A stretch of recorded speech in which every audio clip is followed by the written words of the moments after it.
नमस्कार दोस्तों, स्वागत है आप लोगों का आरोग्य सूत्र में। आज हम लोग इस वीडियो में जानेंगे शरद ऋतु का महत्व। तो शरद ऋतु जो कि अभी चल रही है, इसमें अगर हम हिंदू कैलेंडर के हिसाब से देखें तो जो मास आते हैं, जो महीने आते हैं, उसमें आते हैं अश्विन और कार्तिक मास। और आयुर्वेद की दृष्टि से अगर हम बात करें तो शरद ऋतु जो होती है वो उसमें विसर्ग काल होता है और दक्षिणायन ऋतु ये मानी जाती है। इसका मतलब इसमें सूर्य का बल कम होता है और चंद्रमा का बल तेज होता है, जिसके कारण सूर्य की जो तीक्ष्णता के कारण हमारे शरीर में जो वृद्धि होनी चाहिए, जो बल मिलना चाहिए, वो तीक्ष्णता के कारण जो हमको इससे पहले ऋतु में नहीं मिल पाता है, वो हमको शरद ऋतु में या दक्षिणायन में आने वाली ऋतु में मिलता है, जो कि वर्षा ऋतु से शुरू होती है। तो इसके बाद जो ऋतु आती है वो है शरद ऋतु। शरद ऋतु का महत्व हम जानेंगे क्योंकि सबसे पहले जो शरद ऋतु का जो त्यौहार जो हम बहुत सारे इस ऋतु में मनाते हैं, उसमें सबसे पहला जो हम लोग मनाते हैं वो सबसे पहले आती है शारदीय नवरात्र। शारदीय नवरात्र से ये जो त्यौहार होते हैं वो शुरू होते हैं। ये पर्व जो कि आध्यात्मिक दृष्टि से, आयुर्वेदिक दृष्टि से, सभी दृष्टियों से महत्वपूर्ण होते हैं। नवरात्रि का ये पर्व जब शुरू होता है उसके बाद हम लोग देखते हैं कि पूर्णिमा यानी शरद पूर्णिमा का ये त्यौहार मनाया जाता है। शरद पूर्णिमा का ये त्यौहार क्यों मनाया जाता है, इसका आयुर्वेदिक दृष्टि से और सभी दृष्टि से भी महत्व होता है, जिसको हम कोजागरी पूर्णिमा भी कहते हैं। तो इस शरद पूर्णिमा के दिन जो सूर्य का चंद्र का प्रकाश होता है वो सबसे ज़्यादा होता है और पृथ्वी के सबसे निकट होता है, और जिसके कारण जो शीतलता होती है वो सबसे ज़्यादा चंद्रमा से मिलती है। शरद पूर्णिमा के दिन हम दमे के जो मरीज होते हैं, जो पेशेंट्स होते हैं, उनको हम मेडिसिन दी जाती है, जो कि विशेषतः दूध के थ्रू दी जाती है, क्योंकि शरद ऋतु में दूध पीने का महत्व, जैसा कि हम सभी जानते हैं कि सबके घरों में खीर बनाई जाती है, भगवान को रखी जाती है, और रात भर पूर्णिमा की जो किरणें होती है उसमें शीतलता के बाद वो उसका जो हम सेवन करते हैं। तो इसी में जो दमा के पेशेंट जो होते हैं उसमें एक अलग रोल होता है, क्योंकि जो दूध होता है, दूध में ही हम लोग आयुर्वेदिक औषधियों के साथ ये जो सांस के पेशेंट्स होते हैं, अस्थमा के पेशेंट होते हैं, उसमें दी जाती है। इसका कारण ये होता है क्योंकि दूध जो होता है वो एक कैरियर का काम करता है, यानी जो दवाएं हैं उसको पहुंचाने का काम करता है। जो हमारी श्वास जो हमारी प्रणाली होती है, वहाँ तक जो भी कफ होता है वो किसी ना किसी माध्यम से जो ब्लॉक होता है वो दूध वहाँ पे ले जाता है, और उसके बाद वहाँ पे कुछ ना कुछ कफ का थोड़ा सा वहाँ से निकालने का काम करता है, क्योंकि वहाँ पे जाके जब औषधियाँ जब हम साथ में लेते हैं तो औषधियों से वो कफ का नाश होता है। और उसके बाद जब हम दूध का एक और क्वालिटी होती है जिसको कहते हैं विरेचन करना, क्योंकि कई बार हम लोग देखते हैं कि दूध से कई पेशेंट का पेट भी साफ़ होता है। तो ऐसे मरीजों में जब हम सांस के पेशेंट्स में ये जो दवाइयाँ होती हैं वो दूध के सहारे दी जाती हैं, तो उन पेशेंट्स में विरेचन होके यानी पेट साफ होके, कोष्ठ की शुद्धि होकर भी सांस की जो बीमारी होती है वो कम होती है।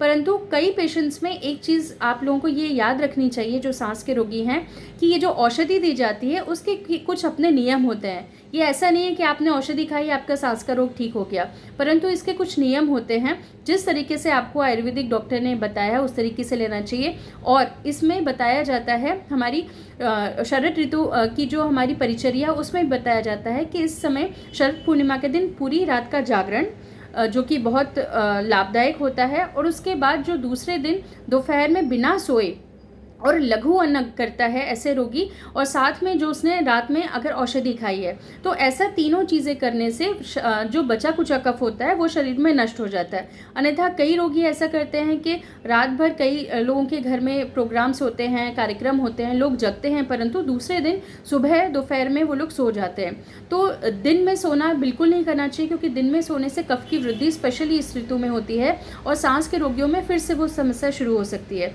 तो इसका विशेष रूप से ध्यान रखना चाहिए।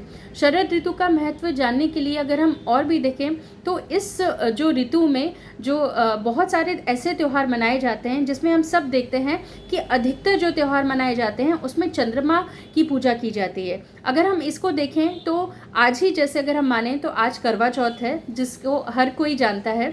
तो करवा चौथ का त्यौहार है, उसके बाद कोई अष्टमी का जो व्रत होता है वो महिलाएं करती हैं। इसके बाद लगातार बहुत सारे त्यौहार आते हैं, जैसे कि धनतेरस धनतेरस है, दीपावली है, गोवर्धन पूजा है, भाई दूज है, इस तरीके से लगातार आगे हम देखेंगे कि अचला नवमी आती है, आंवला नवमी आती है, उसके बाद देव दीपावली आती है, एकादशी आती है। तो इस तरीके से ये पूरा जो शरद ऋतु का त्यौहार होता है, ये शरद ऋतु एक त्यौहार के रूप में मनाई जाती है, क्योंकि इसमें प्रत्येक दिन कहीं ना कहीं कुछ ना कुछ दिनों में त्यौहार आपको देखने के लिए मिलते हैं। अगर हम इसका आयुर्वेद दृष्टिकोण से महत्व देखें तो हम देखते हैं कि जो पित्त दोष होता है, इस ऋतु में पित्त दोष का प्रकोप होता है। पित्त दोष का प्रकोप कैसे होता है? क्योंकि वर्षा ऋतु में जब वर्षा ऋतु में हम देखते हैं कि बादल छाए रहते हैं, बहुत ज़्यादा बारिश होती है, मटमैला सा पानी रहता है, और पानी और औषधियों में भी, यानी जो वनस्पतियां होती हैं, पेड़ पौधे होते हैं, उसमें अम्लता बढ़ जाती है। इसलिए हमारे शरीर में भी उस अम्लता के बढ़ने से कहीं ना कहीं पित्त का संचय होता है, यानी पित्त हमारे बॉडी में बढ़ता रहता है, संचित होता रहता है, इकट्ठा होता रहता है। परंतु वही जब शरद ऋतु आती है तो शरद ऋतु में सूर्य की किरणें बहुत तेज होती हैं। जैसा हम देखते हैं कि दिन में काफ़ी तेज धूप होती है और शाम को जैसे ही चंद्रमा आता है तो शीतलता बहुत ज़्यादा हो जाती है, ठंडक हो जाती है। तो ऐसे समय में जब सूर्य की किरणें हमारे शरीर में पड़ती हैं तो जो पित्त दोष होता है हमारे शरीर में, जो वर्षा ऋतु में धीरे धीरे इकट्ठा हो रहा था, जो कि बाहर की जो हमारी वनस्पतियों के कारण, जल के कारण, जो ऐसे आहार विहार के कारण जो हमारे शरीर में पित्त संचय हुआ है, वो शरद ऋतु में धीरे धीरे उसका प्रकोप होता है। यानी हम देखते हैं कि पित्त से रिलेटेड व्याधियां हमारे शरीर में देखने के लिए मिलती हैं। बहुत सारी जगह हम देखते हैं कि कई बार कंजक्टिवाइटिस जो होता है ये कई जगह देखने के लिए मिलता है। बहुत सारी वायरल बीमारियां हम लोग देखते हैं। डेंगू इसमें हम देखते हैं, क्योंकि डेंगू का कहीं ना कहीं रिलेशन हमारे आयुर्वेद में रक्त पित्त से होता है, यानी ब्लड से रिलेटेड जो डिसऑर्डर होते हैं, रक्त पित्त। जब हम देखते हैं कि मोशंस के रास्ते से या गुद के मार्ग से या नाक से ब्लड निकलना, ऐसी जो लक्षण होते हैं वो रक्त पित्त के अंतर्गत आते हैं। तो ऐसी कई बीमारियां हम लोग इस ऋतु में देखते हैं, जो कहीं ना कहीं उसका रिलेशन जो होता है वो पित्त के डिसऑर्डर से होता है। जो हमारे शरीर में पित्त दोष होता है उसका कहीं ना कहीं साधर्म होता है रक्त से, यानी ब्लड से। तो इस साहचर्य को अगर हम देखेंगे तो अगर पित्त दूषित होता है, हमारे शरीर में पित्त का प्रकोप होता है, तो कहीं ना कहीं रक्त का भी, यानी ब्लड भी कंटेमिनेटेड होता है और ब्लड पे भी इसका इफेक्ट पड़ता है। इसी के साथ इसलिए यहाँ पे हम लोग देखते हैं कि ब्लड और जो पित्त होता है ये दूषित हो जाते हैं। इसलिए आयुर्वेद में विशेषतः इसमें पंचकर्म करने के लिए बताया गया है। और शरद ऋतु में हम विरेचन, ये पंचकर्म बताते हैं पेशेंट को, रक्त मोशन, ताकि शरीर में रक्त मोशन करने से रक्त की शुद्धि हो जाए और विरेचन करने से खराब जो हमारे शरीर में पित्त का प्रकोप हुआ है वो खराब पित्त हमारे शरीर से निकल पाए।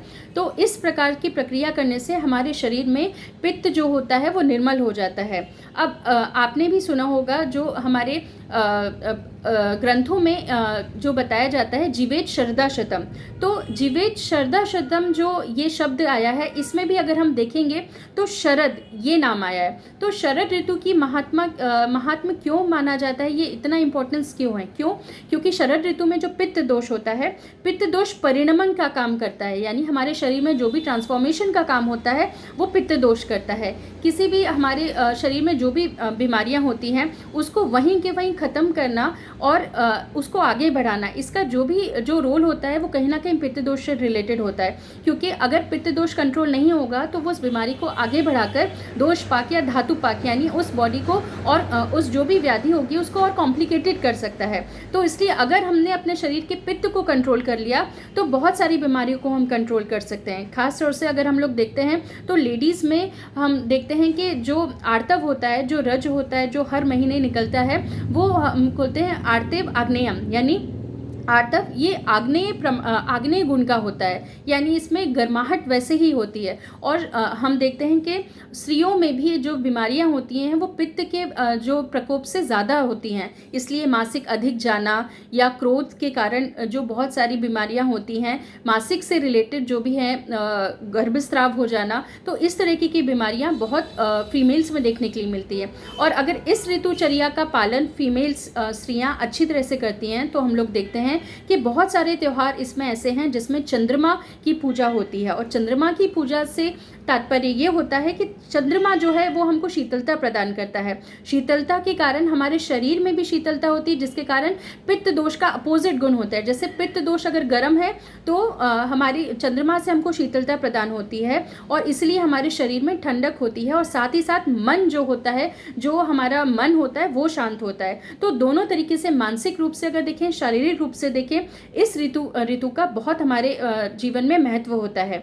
इस ऋतु में जो भी त्यौहार होते हैं वो चंद्रमा की पूजा से रिलेटेड होते हैं, ताकि हमारे शरीर में जो है चंद्रमा की जो किरणों से शीतलता प्रदान हो। अगर आज के ही त्यौहार को अगर हम माने और अगर सोचें तो आयुर्वेदिक दृष्टि से, तो आज के दिन हमारी जो महिलाएं होती हैं वो सज सवर के हमारे सारे श्रृंगार करके वो पूजन करती है चंद्रमा की। तो ऐसा करने से क्या हो सकता है, ये अगर हम सोचें तो आज के दिन साज श्रृंगार किया जाता है। जैसे कि आयुर्वेद में बताया गया, जैसे मोतों की माला का धारण करना चाहिए, जिससे पित्त का जो पित्त होता है वो शांत होता है। उसी तरीके से चांदी की पायल धारी करना या कमरधनी धारण करना। तो क्योंकि इस त्यौहार पे हम देखते हैं कि स्त्रियां पूरी तरह से सजती हैं, यानी कि पूरी तरीके से वो गहने पहनती हैं, जिसमें कमरधनी आती है, पायल आती है, सारी चीज़ें आती हैं। तो अगर हम देखें तो कहीं ना कहीं जो चांदी होती है वो शीतलता प्रदान करती है। तो इस तरीके से भी अगर हम देखें तो ये हमारे आरोग्य की दृष्टि से बहुत महत्वपूर्ण होता है।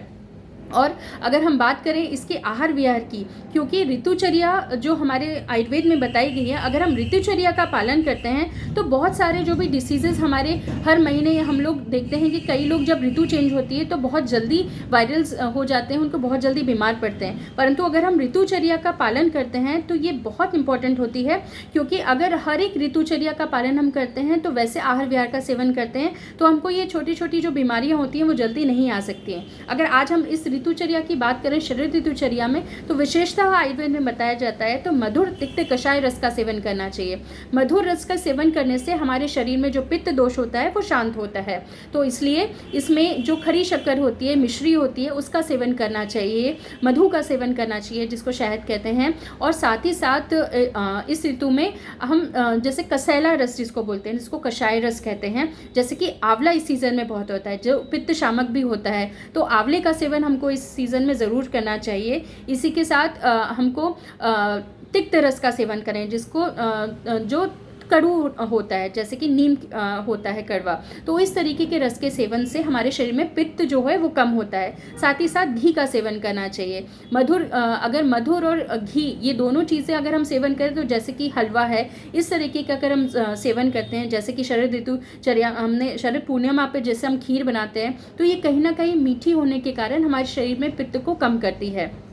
तो इसलिए ये बहुत सारी चीज़ें होती हैं जो कहीं ना कहीं हमारे जीवन में डायरेक्ट हमारे हेल्थ पे डायरेक्ट इम्पैक्ट करती है। उसी के साथ अगर हम बात करें तो इस सीज़न में लाल चावल का सेवन करना चाहिए। मांस रस जो होता है, जांगल मांस रस, अगर जो नॉन वेजिटेरियन है वो जांगल मांस रस का, यानी जंगली जो जीव होते हैं उनका सेवन कर सकते हैं। और इसी के बाद अगर हम बोलें तो बहुत सारी चीज़ें जो हमारी पित्त शामक हमारे शरीर में होती हैं, या आप अपने आयुर्वेदिक डॉक्टर से कंसल्ट कर सकते हैं, क्योंकि ऐसे बहुत सारे घृत होते हैं जो तिक्त घृत नाम से आते हैं, जो तिक्त रस के भी होते हैं और घी में, तो जिससे डायरेक्ट हमारे शरीर में पित्त का शमन हो सकता है। परवल एक बहुत अच्छी सब्जी होती है जो पित्त को हमारे शरीर में पित्त को शमन करती है, तो इसका सेवन हम इस ऋतु में कर सकते हैं। अगर आहार विहार की बात करें तो जैसा कि मैंने कहा कि शरद ऋतु में क्योंकि चंद्रमा की शीतलता बहुत अच्छी होती है, तो इसलिए विशेष रूप से जैसे हम शरद पूर्णिमा के दिन पूरी रात हम लोग छत पे एक कुछ ना कुछ चंद्रमा की शीतलता लेने के लिए हम लोग रुकते हैं, तो ये कहीं ना कहीं ये हमारे शरीर के लिए बहुत लाभदायक होती है। उसी तरह से डायरेक्ट जो हवा होती है उसका सेवन नहीं करना चाहिए, जो सामने से हवा आ रही है उसका सेवन नहीं करना चाहिए हमको। बहुत ज़्यादा हमको पित्त प्रकोपक जो आहार होते हैं, अभिसंधि जो आहार होते हैं, जैसे दही है, इसका सेवन नहीं करना चाहिए। बहुत ज़्यादा मिर्च मसाला इस तरीके का हमको सेवन इस ऋतु में नहीं करना चाहिए। तो ऋतुचर्या का अगर हम पालन करते हैं तो डेफिनेटली जो ऋतु होती है उसके होने वाले जो डिसीजेस होते हैं उस पर हम काबू पा सकते हैं, क्योंकि हम लोग देखते हैं कि इस सीज़न में बहुत सारे ऐसे डिसीजेस हैं, चिकनगुनिया, डेंगू या रक्तपित्त यानी ब्लीडिंग के जो डिसऑर्डर होते हैं, तो ये सारे इसी ऋतु में देखने के लिए मिलते हैं। अगर आपने ऋतुचर्या का पालन अच्छी तरह से किया तो डेफिनेटली आपको बहुत सारे होने वाले डिसीजेस से आप लाभ पा सकते हैं। तो इसी के साथ हम लोगों ने आज जो इस शरद ऋतुचर्या का वर्णन किया है, मैं आप सभी महिलाओं को करवा चौथ की ढेर सारी शुभकामनाओं के साथ आज का वीडियो ख़त्म करती हूँ। Thank you.